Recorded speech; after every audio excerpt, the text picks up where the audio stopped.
22. And awake to gunfire. Only I'm not really awake. I can't be, because even though my eyes are open, I'm still seeing dreamlike images. My eyeballs tingle, not just sensation, but movement, a rapid vibration that is maddening. I see, I don't know, people in a chrome room sticky with green glow that seems to emanate from above. Small animals, hairless and pink, helpless in cages. Wires protruding from tubes of bubbling gel, the images dance incoherently. But I can't tell if I'm seeing them with my eyes or my imagination. They're shouting too. And another bang, another gunshot. Real or imagined? No, it's the sound of my own body crashing to the floor, jarring every bone, except my skull. A hand holds my head, saving it from the hard ground. I sense a warm pressure on me and I feel unaccountably safe. Finally, my vision comes into focus and I see Lachlan. He's pressing against me, holding me down on the floor. I smile. I don't know which parts are real, but this feels right. We have to get out of here, Lachlan says. Did you hurt yourself when you fell? The hand that's not cupping my head begins to feel along my body. I giggle when he brushes my ribs, the strange look he gives me when I do suddenly cue me into what's real and what's not. Gunfire. I had my lens implant surgery. We're under attack. I look around wildly from the prone position. I'm practically under the operating table. Strange, sharp instruments are scattered on the floor around me. I try to get up, but Lachlan holds me down. They're at the front. 2, maybe 3 green shirts. Luckily, your talented cybersurgeon is also a skilled hacker and seems to have modified a couple of security bots to do our bidding. And they're keeping the green shirts at bay. Can you stand? I was trying to, I say testily, after images of some strange room haunting me, stamped on the back of my eyelids. There's no sign of flame. There's a gun in his hand, and I don't even know where he wrote it, where he wore it. I didn't see a trace of it on his body. We have to get out of here. He's looking at me strangely, and my hand creeps to my eyes. I want to see them, but it isn't exactly an opportune time to find a mirror. They're puffy and tender, but the world looks the same as even through them now. Those other images must have been a hangover from my anesthesia. The shots are coming from the front, I mumble, trying to piece together the layout of Serpentine from the small amount I've seen. Can we get out of the back? Maybe, but the fence is electrified again. We're kept prisoner by the thing that is supposed to keep people out. Can you turn it off? There should be a control box somewhere, but I followed the direction of his gaze. It's probably in the front, I conclude dismally. What are we going to do? You are going to stay here. I'm going to give those alley security bots a little help, but he flashes me a wry look. You're really arguing with me at a time like this. I draw breath to protest again, but he places his fingers on my lips. Hush, stay. And because I'm afraid I'll just get in his way, and may be afraid in general too, I stay while he crouches, his gun held low and ready, and opens the door a crack. The shooting has stopped for now, and I can't hear any movement. Have the green shirts been defeated or the security bots disabled? If the green shirts are down, I want to be glad. But then a picture Brooke in his uniform, sprawled and bleeding. I don't want anyone else to die, not even someone who wants to kill me. Lachlan is looking through the crack, listening intently. His body is still and tense, so much power held in check.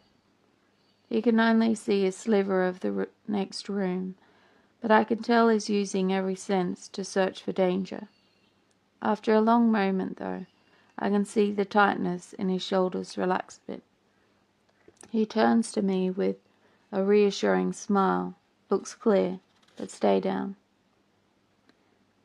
I see his mistake in slow motion, though it takes place in a fraction of a second. He starts to push the door open just an instant before he turns his smiling face away from me, having lingered for a fatal moment. Is it my fault? Did I hold him with my gaze, release him too late? His guard is down for a moment, but it is the wrong moment. There's a shot, close and deafeningly loud, and he staggers back. I see a fine spray of blood fly through the air, but I can't see the wound itself. He stumbles over a low stool and goes down, but he has the presence of mind to kick at the door as he falls. For a second, I hope. Then a black boot jams itself against the frame and the doors bounce open again. The green shirt shoulders it open and points his much, much larger gun, a rifle, at Lachlan. I don't know if size matters in these things, but suddenly Lachlan's weapon looks like a toy. The green shirts doesn't see me. On the ground, concealed by the operating table. Not yet. Get up, he barks at Lachlan. Lachlan moans and rolls to his injured side.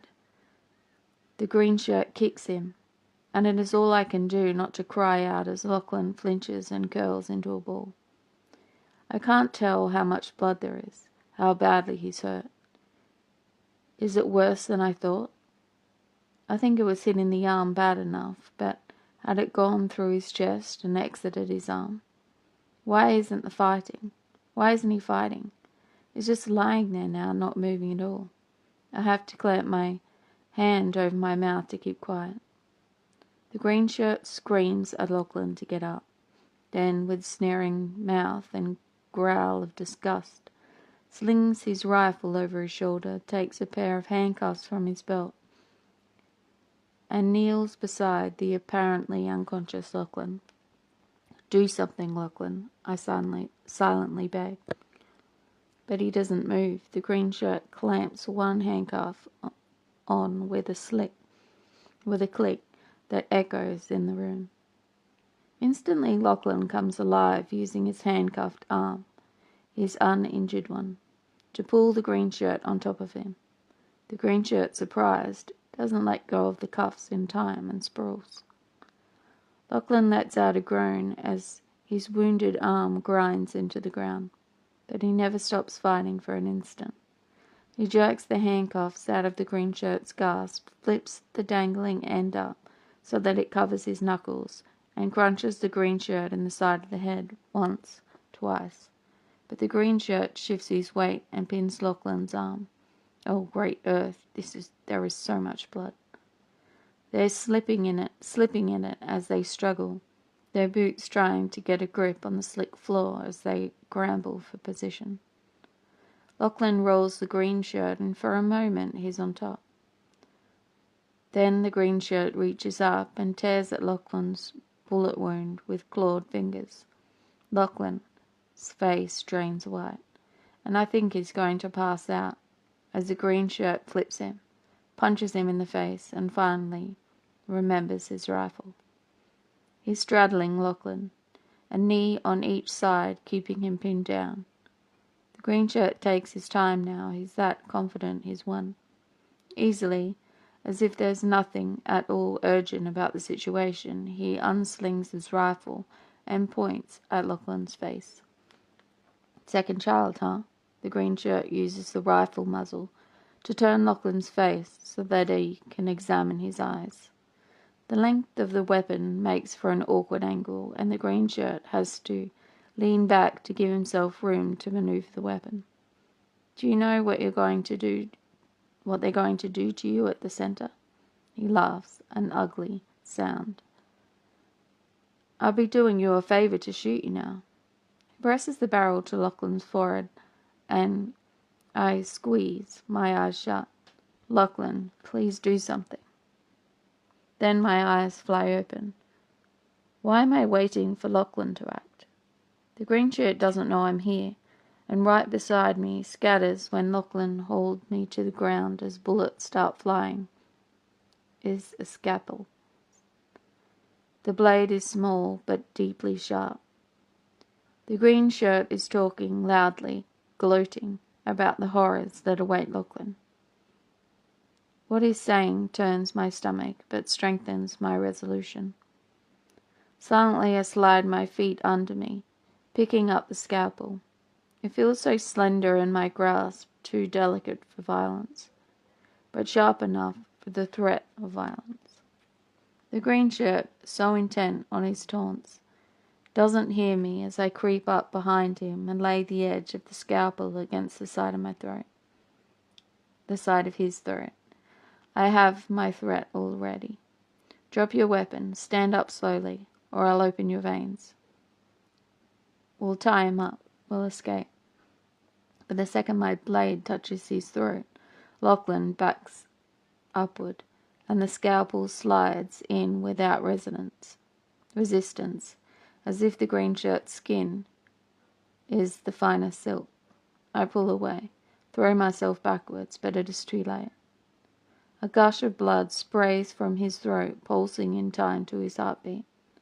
As Lachlan grips the rifle and wrestles it away, the green shirt turns to me, with a look of surprise that breaks my heart. His eyes are big.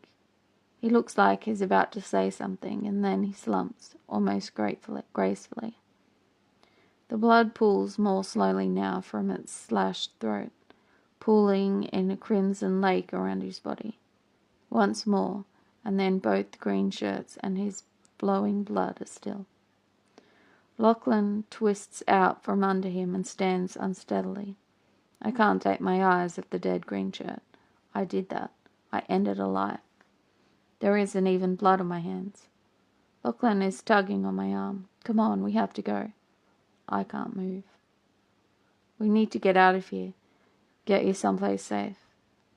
He drapes one of my arms over his shoulder and hauls my body towards the door.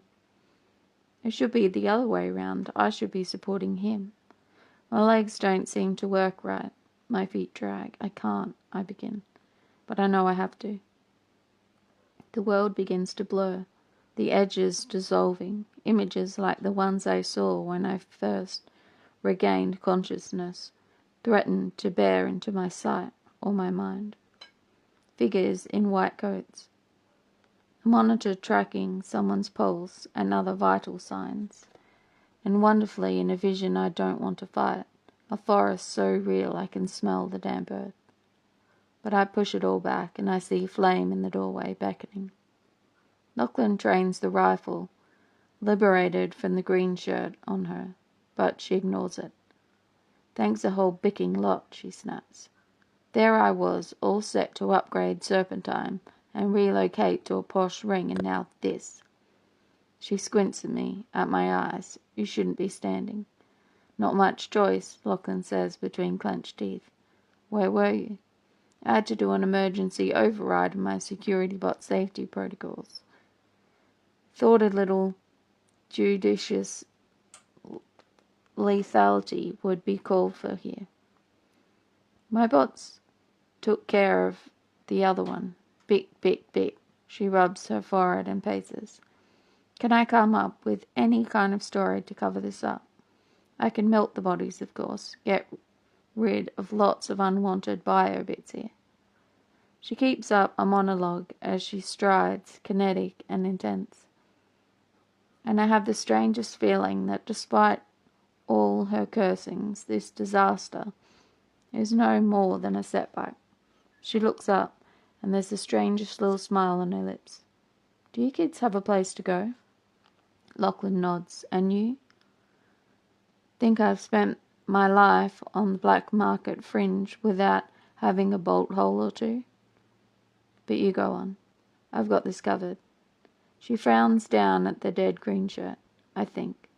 Then she shrugs and shakes her finger at Lachlan's other troubles, apparently forgotten. I'm realizing she may be slightly insane.